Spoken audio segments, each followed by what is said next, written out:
Buenas, mi nombre es Sofía Neves Ortiz. Quería empezar agradeciendo por el espacio para compartir mi ensayo, que fue mi trabajo final de la carrera de magisterio. Bueno, yo soy maestra, soy uruguaya, tengo 22 años y les quiero presentar mi ensayo en el cual analizo a partir del veganismo qué tan crítico se enseña al estudiante a ser en la escuela. Bueno, yo elegí este tema en principio por interés personal. Yo soy vegetariana desde los 15 años y vegana desde los 21. También una de las aristas que utilizo es el de la laicidad. Ya había hecho un trabajo anterior sobre el tema y había concluido que desde el respeto se puede abordar cualquier temática en la escuela, pero bueno, después tuve una experiencia en una escuela que me generó cuestionamientos de eso que yo creía cierto. Y también hay cierta controversia en el tema que también me gusta, porque en Uruguay eh, el tema de la laicidad es un tema muy discutido, que se puede abordar en el aula. Y bueno, el veganismo no es parte de la cultura dominante, entonces también genera cierta controversia.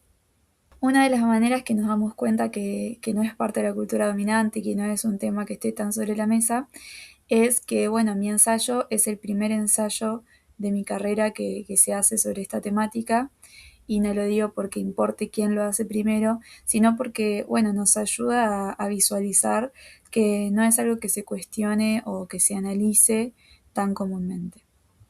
Como mencioné, la laicidad es una de las aristas que se utiliza para analizar este trabajo, para las cuales utilicé autoras como Reina Reyes o Marina Camejo, y ellas nos explican que la laicidad supone democracia, supone respeto, supone tratar de entender al otro, no simplemente soportarlo, y también supone pensamiento libre. Eh, y la acogida, esto que dice acá, la acogida de todas las formas de vida, ¿no? Invita a la diversidad y a la multiculturalidad de la laicidad. Hasta aquí pensaríamos esto que yo decía antes, ¿no? Cualquier cosa puede abordarse en la escuela, si es desde el respeto. Sin embargo, tenemos que tener en cuenta que tenemos una relación de autoridad con los estudiantes y que influimos en ellos, eh, aunque no queramos, ¿no? Aunque no sea intencional. Pero esto no significa que debamos ser neutrales. Muchas veces la laicidad en Uruguay se iguala a ser neutral, como si respetar la laicidad fuera no hablar de ciertos temas. Y eso lo único que le enseña a nuestros estudiantes es a ser indiferentes. Y no es eso lo que buscamos, me parece. Por eso es responsabilidad del docente tratar las temáticas de manera que no imponga a sus estudiantes su manera de pensar. Se debe velar por el pensamiento autónomo, por el pensamiento crítico, cuidando al estudiante y permitiéndole que se pueda posicionar libremente. Para esto necesita conocer distintas posibilidades para poder posicionarse, no solo una, ni la del docente ni la que, la que sea la dominante. Bueno, entonces, ¿se puede hablar de cualquier cosa en la escuela? Esta respuesta va a depender de nuestro posicionamiento, ¿no? Pero desde las metodologías problematizadoras no solo podemos, sino que debemos. Podemos porque en Uruguay nuestra Ley General de Educación nos ampara y nos invita a la multiculturalidad. Y debemos porque para que una democracia sea fuerte, sus ciudadanos deben ser capaces de elegir dónde posicionarse críticamente. Deben ser libres, deben tener coraje cívico, como diría Giroud, deben ser empáticos, deben poder respetar las otras formas de vida, aunque no sean las propias, deben poder defender sus valores, pero también deben poder elegirlos. Otro aspecto que se tiene en cuenta en este ensayo es que si lo que se enseña debe depender del contexto en el que se está. En educación es muy importante la contextualización porque no todo sirve para todos. Uno no puede copiar y pegar lo que se hace en una escuela de determinado contexto y en otra escuela con otras características, y los estudiantes también son distintos, aunque el contexto sea parecido.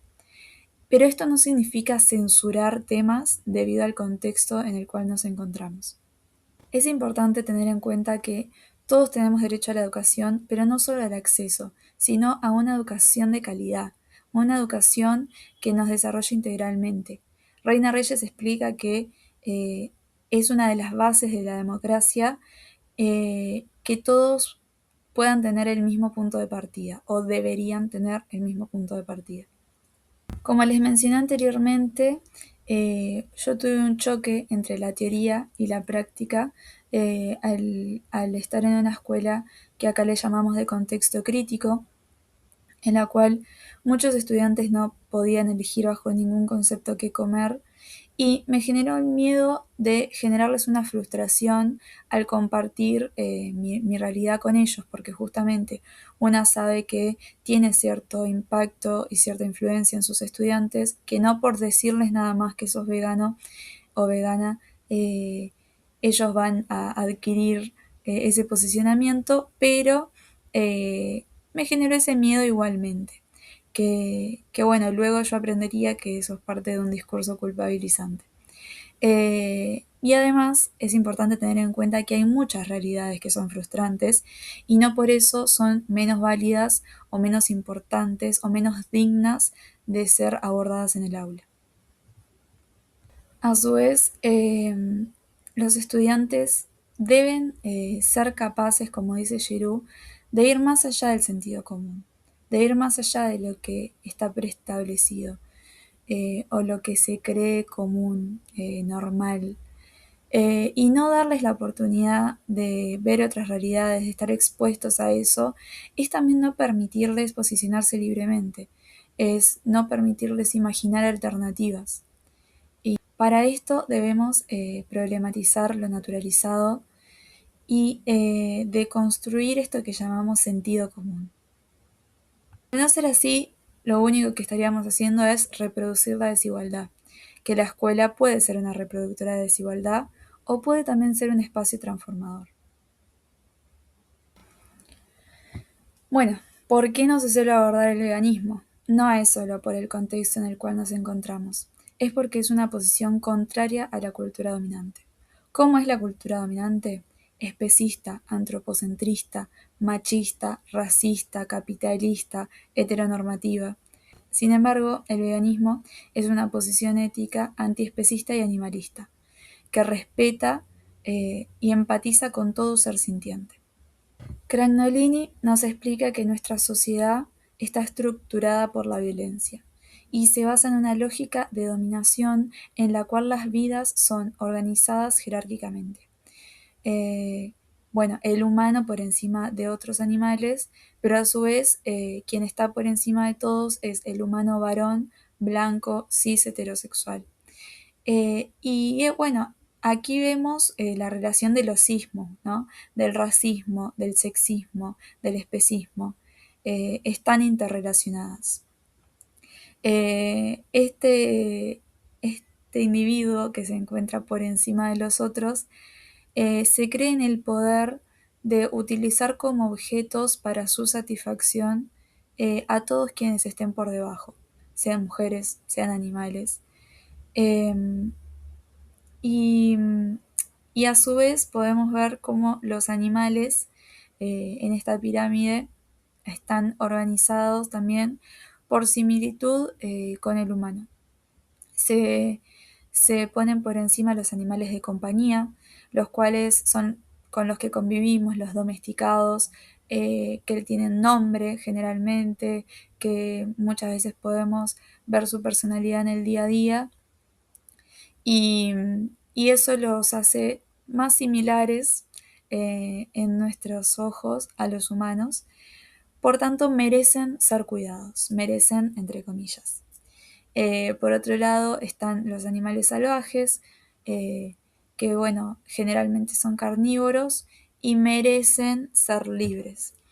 Y por último, debajo de todos están los animales mal llamados de granja, que suelen ser herbívoros, que son que estos merecen ser explotados.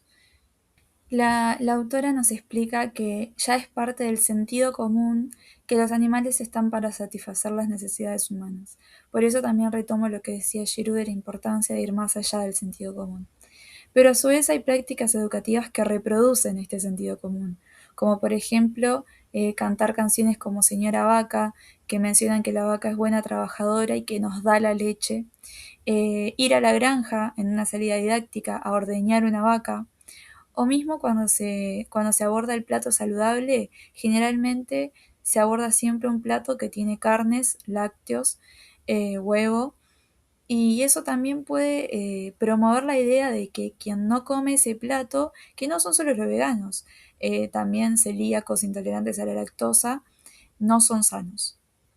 Hace mucho que esta explotación se justifica a cambio de capital y gracias a este trabajo yo aprendí un término nuevo llamado biocapitalismo que considera que todo lo vivo es material disponible para utilizar libremente por el ser humano, para ser explotado. Alton Krenak nos explica que nuestra sociedad se basa en una lógica utilitaria colonial, pero su filosofía es totalmente contraria a esto.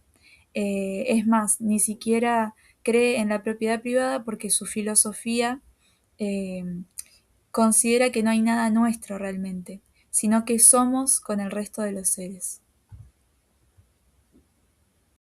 Cragnorini nos explica que estos modos que no exigen violencia suelen ser degradados o desestimados, a través de discursos culpabilizantes. En el veganismo, muchos de estos discursos son que es una moda, que es para ricos, que es de snob, que no es saludable, que va en contra de la virilidad, porque quien es macho debe comer carne. Y bueno, estos discursos se encuentran muy arraigados a nosotros. Incluso yo me los creí al menos un momento cuando sentí ese miedo a frustrar a mis estudiantes y que la culpa recaía en mí. A su vez, todo esto tiene gran relación con los estudios decoloniales, porque es en la colonización que se utiliza una clasificación de las vidas que importan y las vidas que no importan estratégicamente. Se hace esta clasificación y se diferencia entre lo humano o lo no humano o lo menos que humano para explotar a aquellos no considerados humanos o menos que humanos. Lo loco es que hoy en día, o sea, actualmente, sigue vigente esta justificación. Bueno, si nuestro posicionamiento ético va en contra de la cultura dominante, ¿hay que censurarlo? No. La multiculturalidad enriquece, promueve el respeto, promueve la empatía y da opciones de las cuales elegir. A su vez, el veganismo específicamente critica que quienes son poderosos pueden explotar a los débiles, más allá de quién sea considerado débil. Problematiza la violencia y la opresión naturalizada, que es tan importante para todos esos niños y niñas que viven o sufren violencia y la naturalizan. Y también promueve una comunidad de respeto a todo ser sintiente. Bueno, quería dejar algunas reflexiones finales y algunos agradecimientos. Mis reflexiones son que, bueno, yo elijo educar desde el cuidado, desde el respeto, desde el libre posicionamiento. Y bueno, espero haber sido clara en esta exposición. También los invito a leer el ensayo, donde el análisis obviamente es más profundo. Y también hay muchas citas interesantes de los autores utilizados. Y bueno, también decir que me encuentro a disposición y estoy abierta a cualquier intercambio respetuoso, constructivo, que nos sirva para seguir pensando y reflexionando sobre la temática. Y bueno, eso. Muchas gracias y muchas gracias por el espacio.